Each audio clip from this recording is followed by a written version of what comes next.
Now, I don't know how many times you've been asked this, maybe a lot, maybe never.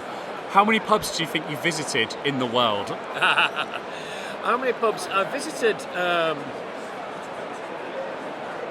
couple of hundred when I was writing Three Sheets to the Wind. So it must be a couple of thousand altogether. Give or take. It's my job.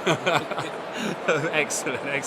And given how many places you've drunk in, do you have a favourite town, region, or maybe even pub for drinking in, and why? Yeah. People always say, what's your favourite beer? And I can't answer that. But when they say, what's your favourite pub? I can answer that in two parts. When George Orwell wrote The Moon Under Water, he described the perfect urban pub, and he made a very clear point of saying country pubs are different, and they are. So my favourite town pub is the Cooper's Arms in Burton-on-Trent. It is the pub that George Orwell described in The Moon Under Water. He just didn't know that. And my favourite country pub is the Pig's Nose in a place called East Crawle in South Dorset, or Devon or Dorset, one of those two.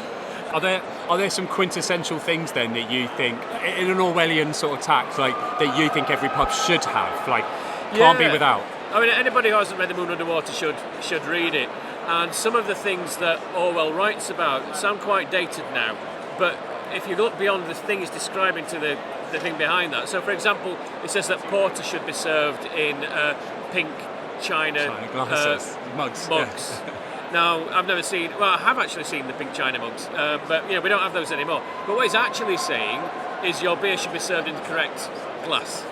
So, that's important. That's a hygiene factor. Yeah. When he says that, they should have liver sausage sandwiches on the bar, it doesn't mean liver sausage sandwiches, it means some quite simple bar snacks. Yes. So you've got to get sausage rolls, pork pies, something like that. Yeah. Those rolls, you get around Nottingham where you have ham and cheese rolls sitting on the back, it's wrapped in cellophane, sweating slightly. Perfect little pub snacks like that. We have to remember this is written in 1947 or something, so... Yeah, so you get... snacks have changed a little. You can update quite a lot of what he's talking about. Yeah. He talks about bar staff always calling you dearie, never ducky.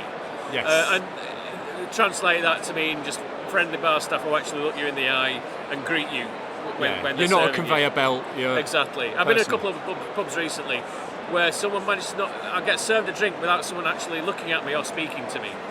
And that's just weird. It's like, right, I'll just go to the offing and get some cans then. Yeah, that's right. Yeah. What am I paying for here? Yeah.